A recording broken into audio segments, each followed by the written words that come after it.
My name is Allison Sullivan, and I'm 27 years old. When my grandparents died in a plane crash, my family expected the legacy to stay exactly where it belonged, in their perfectly manicured hands. They had always treated me like background noise, the quiet one who counted receipts while they counted cameras. So when the lawyer read the will and announced I had inherited $500 million, controlling shares, the estate, all of it, my mother's smile didn't just crack, it shattered. My father demanded I reject it, for the family image. I said no. That night, they locked me out of my childhood home. The next morning, they showed up at my grandparents' mansion ready to reclaim what they thought was theirs. But they froze when they saw who was standing beside me, and what I was holding in my hand. Before I tell you exactly what happened in that lawyer's office, who met me at midnight in a black Bentley, and how I went from homeless to chairwoman in 12 hours, let me know in the comments where you are watching from, and if you have ever been underestimated, dismissed, or told to shrink for someone else's image, hit that like button and subscribe. This story is about what happens when the family scapegoat gets the keys, and the auditors. The air in Eleanor Vance's conference room felt like it had weight. I sat in a stiff-backed chair near the corner, my black blazer pressed but unremarkable, my hands folded to keep them from shaking. Light cut through the blinds in clean, sharp lines that divided the mahogany table into sections. This was supposed to be routine, a reading of assets, some paperwork, condolences. My family sat in the front row like they were accepting an award. My mother, Maria Sullivan, 52, adjusted her pearl collar with the precision of someone who knew cameras might appear at any moment. My father, Davies, 55, tapped his Rolex against the arm of his chair in a steady, impatient rhythm. Tick, tick, tick. The soundtrack of a man used to getting his way. They had already planned the press release. I had seen the draft on my father's laptop the week before. The Sullivan family honors their beloved matriarch and patriarch by continuing their vision. I wasn't mentioned. Eleanor Vance entered. Steel gray hair, flats instead of heels, and the kind of calm that comes from winning wars in courtrooms. She was my grandparents' executor, their strategist, and as I would soon learn, their co-conspirator. She carried a bound volume, not a slim folder. It landed on the table with the weight of inevitability. "We are here," she began, her voice cutting through the thick silence, "to execute the final will and testament of Theodore and Miriam Sullivan." My mother produced a delicate sigh, the kind she had perfected for memorial services. They were extraordinary people, so generous. They loved this family. My father cut her off. "Let's get to it. Eleanor, we all know what this says. The estate, the holdings, the trusts, they set it up for seamless transition. Just read the part about operational control so we can move forward." Maria glanced back at me with a look I had seen 1,000 times, pity mixed with dismissal. "Don't worry, sweetheart. We'll make sure you are taken care of. Maybe a nice advisory role. Something appropriate." Appropriate. Their code word for small. Eleanor stared at my father with an expression that could etch glass. Actually, Davies, they were extraordinarily specific. She opened the document and adjusted her reading glasses. After extensive consideration, Eleanor read, her voice deliberate, "We bequeath our entire estate, including all equity holdings in Sullivan Group, all real property, all trusts and liquid reserves, valued at approximately $500 million. The tapping stopped. The room held its breath. "To the only person we trust to honor integrity over image, our granddaughter Allison Marie Sullivan." Silence, not the polite kind, the kind that shatters. My mother's hand froze mid-air, her fingers still touching her pearls. My father's jaw went slack, then tight, then red. The Rolex slipped from his wrist and clattered onto the table. The sound echoed. "$500 million, he repeated, the words catching in his throat like glass. "To her?" Maria whipped around to face me, her voice turned sharp.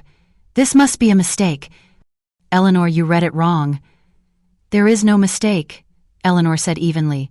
Davy stood so fast his chair tipped backward. "You are giving $500 million to a child with no MBA? No board experience? She works at a non-profit, for God's sake." "She works at your family foundation," Eleanor corrected, "auditing vendor files." "For free." My father jabbed a finger toward me. "This is insane. The old man was senile. We will contest this." Eleanor placed a small tablet on the table and pressed play. My grandfather's face appeared on the screen. He looked directly at the camera, clear-eyed and calm. His voice filled the room. "If you are watching this, it means someone is trying to argue I wasn't of sound mind. I am 76 years old. I have been examined by 3 independent physicians. I am recording this to tell you exactly why I'm leaving everything to Allison. She is the only one who ever asked me how the foundation worked instead of how much it was worth. She is the only one who stayed late to reconcile receipts no one else wanted to touch. And she is the only one I trust not to spend legacy on image consultants." The video stopped. My grandmother's voice came next. "Allison, if they ask you to shrink, grow. We built this for you." The screen went black. Maria stood frozen, her face white. Davies grabbed the edge of the table, his knuckles bloodless. Inside my chest, something cracked open. Not fear, not shock, relief. After the others left, Maria cornered me in the hallway outside the conference room. She closed the door with surgeon care and lowered her voice into honey. "Sweetheart," she said, placing a hand on my arm, "this is magnificent. For the family. But you understand the optics. You'll reject it formally and we'll reassign everything to the proper vehicles. The board, the foundation, people who know how to manage wealth. You understand. It wasn't a question." Davies appeared behind her, arms crossed. He slid a folded paper across the hall table toward me. "We had this drafted last week. Just in case. Sign the rejection letter tonight. It's cleaner for compliance." I looked at the paper. At the pen. At their faces. I thought about my grandmother's voice. "If they ask you to shrink, grow." "No," I said. The word came out smaller than I wanted, but it came out. Silence detonated. Maria's eyes turned to ice. "Excuse me?" I said no. Davies' jaw stopped moving.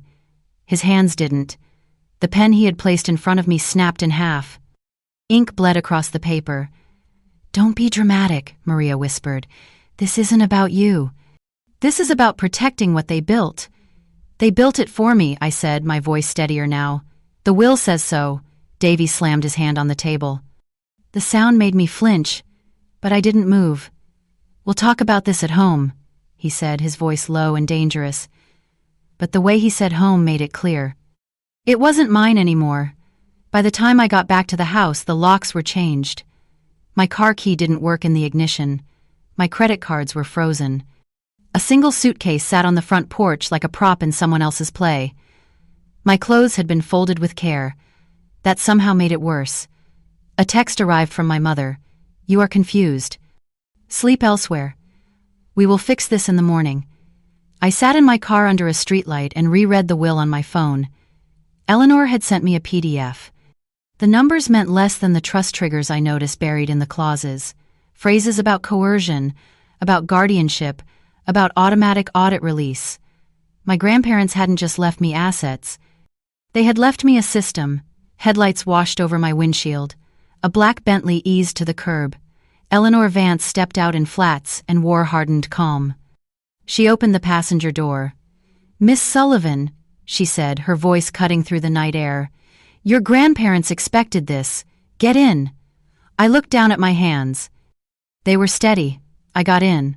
The Bentley moved through the night like it owned the road. Eleanor didn't speak. She didn't need to. Her hands on the wheel were steady, her jaw set in the expression of someone who had planned for this moment for months, maybe years. I stared out the window at the blur of streetlights. My phone buzzed 3 times. My mother, my father, my mother again. I turned it face down. "Where are we going?" I finally asked. "Home," Eleanor said. I almost laughed. "I don't have a home anymore. You never stopped having one. You just didn't know it yet." 20 minutes later, the Bentley slowed. Ahead, iron gates rose out of the darkness, illuminated by security lights that flickered on as we approached. The Sullivan estate. My grandparents' mansion.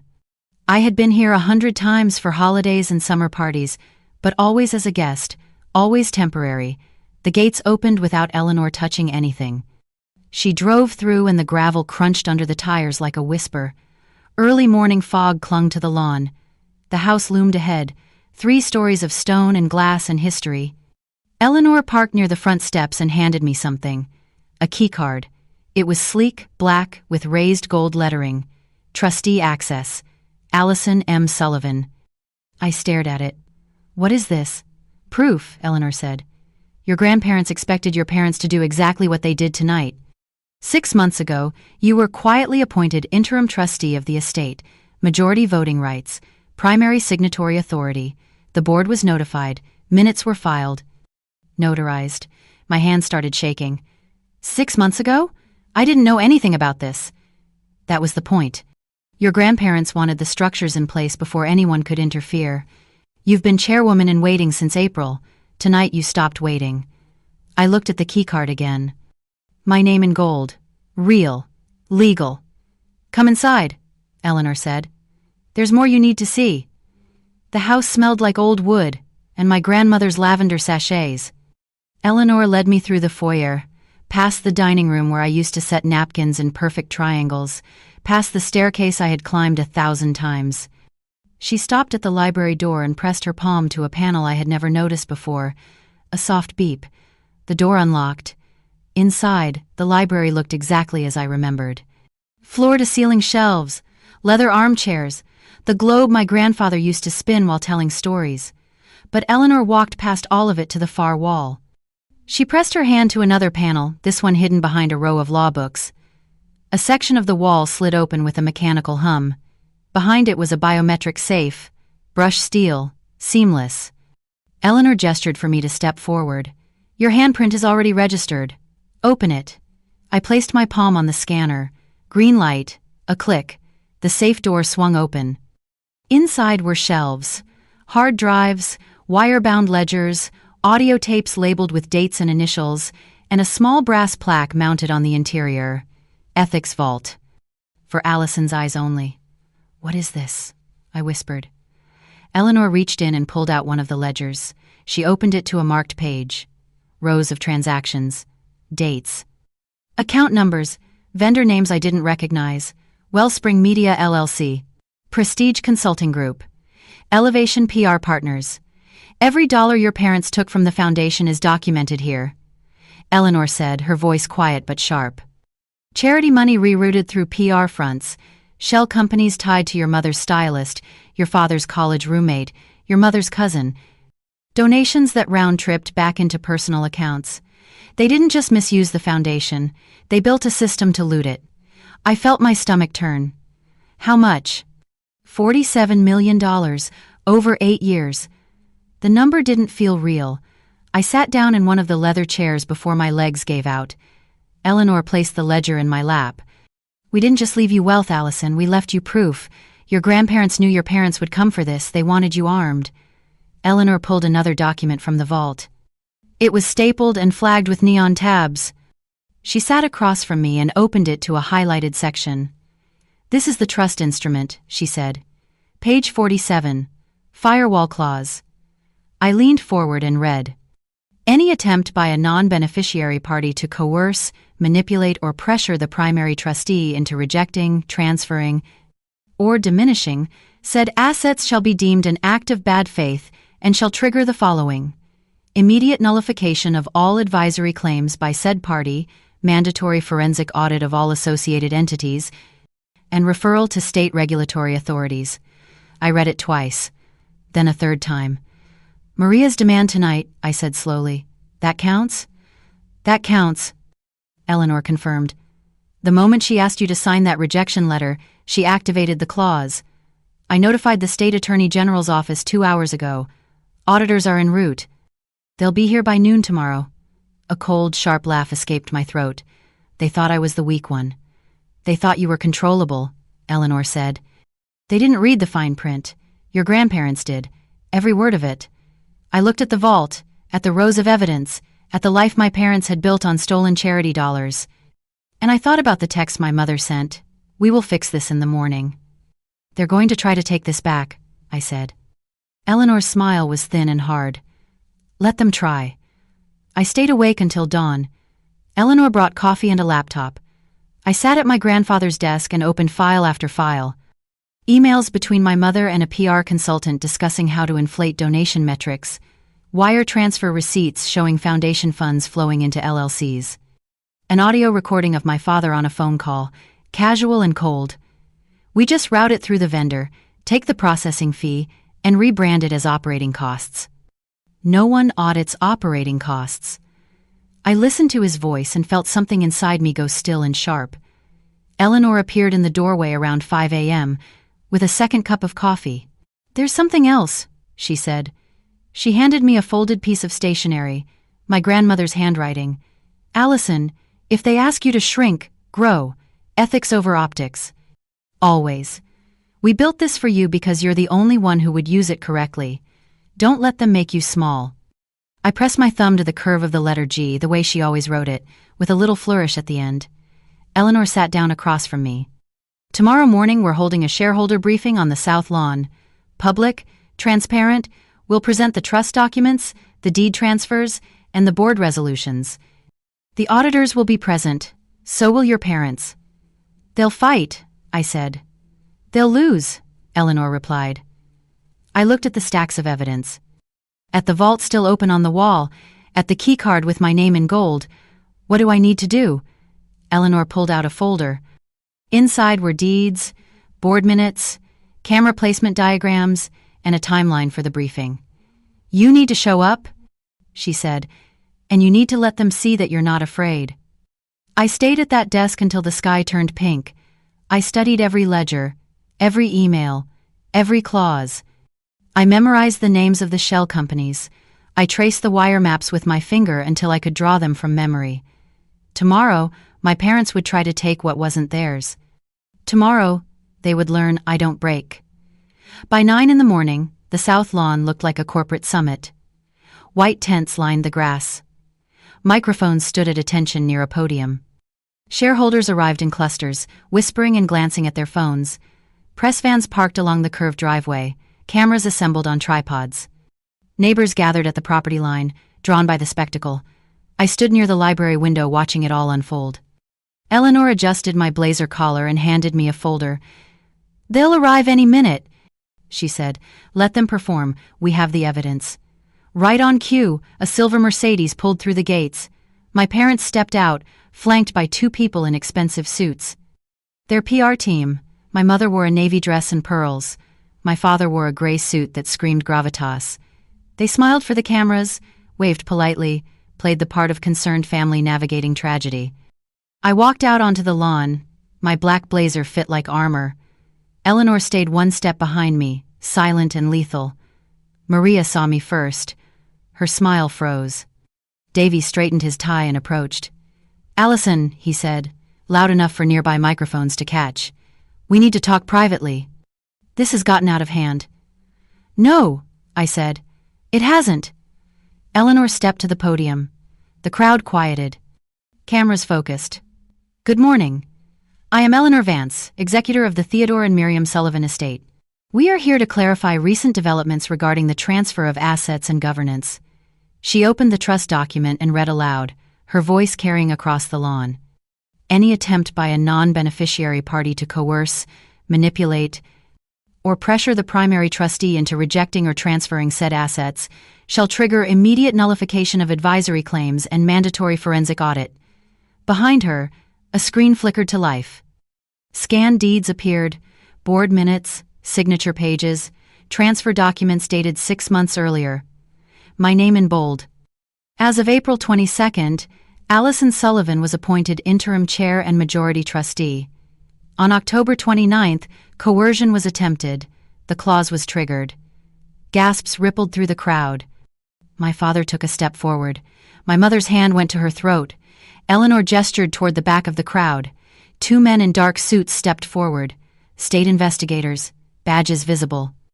A forensic audit is now underway. Findings will be public record. Maria broke first. She stepped toward the podium, her voice shrill. "This is insane! You're destroying our legacy. Everything we built." "You built it on stolen charity dollars," I said. The microphones caught every word. Cameras swiveled toward her. My mother's face went white, then red. Davies lunged for the microphone. Security moved faster. 2 guards stepped between him and the podium. He tried to push past them. One placed a hand on his chest. Firm, professional. "Sir, step back." Reporters closed in, phones lifted, flashes popped. My father looked around, realizing the scene was being recorded from a dozen angles. Eleanor stepped aside and gestured to me. I walked to the podium. My hands didn't shake. "My parents taught me to care about image," I said, my voice steady. "My grandparents taught me to care about impact. Today, I choose impact." The crowd went silent. Eleanor held up a voting sheet. "The board will now confirm the permanent appointment of Allison Sullivan as chairwoman of the Sullivan Group Holdings." 2 board members stood. I recognized them. They had sat at every family gala. They had smiled at my mother. I thought they were loyal to her. "Aye," the first said. "Aye," the second echoed. Eleanor stamped the document. Motion carried. Chairwoman Sullivan is confirmed. The investigators approached my parents. One held an envelope. "Mr. and Mrs. Sullivan, this is a document preservation notice. You are required to retain all records, emails, and financial documents related to the Sullivan Foundation. Failure to comply constitutes obstruction." Davies snatched the envelope. His hands shook. A reporter stepped forward, microphone extended. "Chairwoman Sullivan, are these folks trespassing on your property?" I looked at my parents, at the cameras, at the crowd holding its breath. "Not yet," I said. "That depends on whether they leave gracefully." Maria's smile cracked. The shift happened in real time. Her mouth opened, closed, opened again. No words came. Davies stared at me like he didn't recognize me. They turned and walked toward the Mercedes. No waves, no smiles, just retreat. 2 days later, I walked into my father's corporate office. Chrome and glass. City skyline reflected in every surface. Security flanked me, quiet and professional. Eleanor carried a leather briefcase. My father sat at the head of a polished table. My mother stood by the window, arms crossed. Their lawyer sat beside them, already sweating. I placed a binder on the table. A small speaker beside it. "Before you threaten lawsuits," I said, "listen." I pressed play. My mother's voice filled the room, clear, unmistakable. "If she resists, we say she's not well. I'll have Dr. Keene write it up. A psychiatric evaluation. Guardianship. Then we restructure everything properly." My father's voice answered, bored and cruel. "We pivot the press. Humble parents, troubled air. It works. Then we take control before the auditors sniff around." The recording stopped. Silence filled the space. Eleanor opened the binder. Wire transfer maps. Highlighted account numbers. Vendor invoices signed by shell companies. $47 million, she said. Charity funds rerouted through Wellspring Media, Prestige Consulting, Elevation PR Partners. All tied to your personal accounts. I sat down across from them. "You have 72 hours, I said. Return every cent, resign from all boards, issue public retractions. Or the vault goes to the Attorney General and every major outlet." Maria leaned forward, her voice soft. Pleading? "Allison, we're family. We can work this out privately." "So were they," I said. "The donors you stole from, the students who lost scholarships, the families who trusted the foundation." Davy slammed his hand on the table. "You have no idea what you're doing. We'll bury you in legal fees. We'll tie this up for years." Eleanor slid an envelope across the table. Federal seal visible. "The Attorney General disagrees," she said. "You're already under investigation. This is your only exit." The headlines broke within hours. Charity icons under federal investigation. Sullivan Foundation fraud probe expands. Former power couple faces indictment. I sat in my grandmother's library and signed new scholarship authorizations. Double the tranche. Priority for first-generation students studying ethics, audit, and nonprofit management. The family brand my parents built collapsed in 72 hours. I didn't mourn it. I built something real in its place. That night, I stood in the estate garden. Wind moved through the trees. The air smelled clean. I unfolded my grandmother's note and read it aloud one more time. "If they ask you to shrink, grow." I looked at the camera. Steady and calm. They wanted a legacy of image. I'm building a legacy of integrity. And integrity is an asset class. I folded the note, turned off the lights, and went back to work.